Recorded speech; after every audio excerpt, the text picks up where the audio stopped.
From overlooked to unstoppable, the new wave of market winners are buried underground. This is Sectors Up Close, and today we're digging into mining.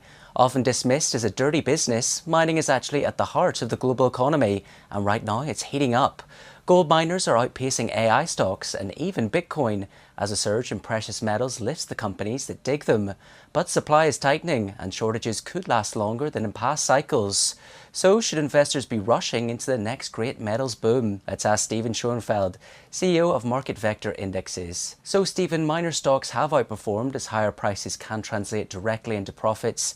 Is betting on the company still smarter than betting on the commodity itself? So gold mining companies are leveraged to the gold price. And as long as gold prices are either stable or continue to trend up, miners are actually a better overall exposure to the trend. Meanwhile, this outperformance has sparked questions about financial discipline. After the last gold rush, profits fueled a wave of deal making. Are we repeating the same cycle? So gold miners as a whole have changed dramatically since the last cycle. They've applied fiscal discipline.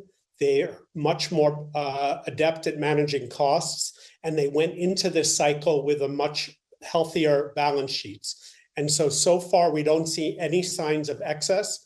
And as the gold price has risen, the profits have flown straight to the bottom line. But Stephen, finding new gold deposits or expanding existing ones is a difficult and lengthy process. Is there much room left for growth in the sector? So it is quite difficult, but with the higher gold price, existing reserves become more valuable, and companies that are not able to find the capital to access those reserves are likely to be takeover candidates. So we should see, but well before the cycle's over, a fair amount of consolidation and acquisitions, and I think there can be growth from that. So Stephen, do you see the gold price going even higher from here? So I think we've had spectacular gains.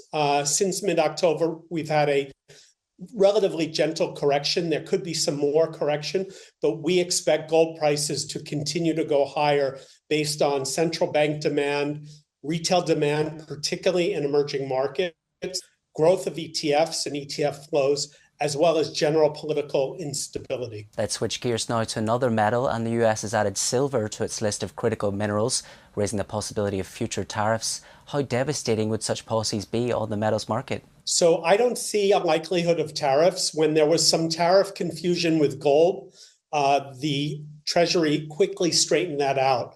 I think what is significant is that by naming silver as a strategic metals, it's going to stimulate more exploration, and also companies and perhaps investors will also see it as more valuable. Meanwhile, copper prices have hit record highs amid mine disruptions and disappointing production forecasts. So with sizable deficits looming, are prices set to climb even further for copper? So historically, copper prices have followed gold and silver. So from that perspective, it would be likely that we could see higher copper prices. A lot depends on overall economy.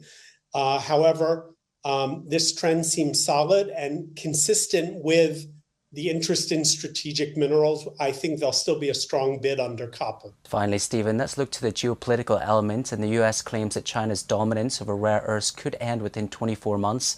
Given the cost and complexity of building new mines, is that realistic? So the US administration is setting out an aspiration, and they've definitely started cutting deals both with countries and companies with respect to strategic minerals. The recent addition of Kazakhstan to the Abraham Accords is connected also with strategic minerals. Whether it's 24 months or 36, I think the administration has set out the goal, and we're going to be moving in that direction.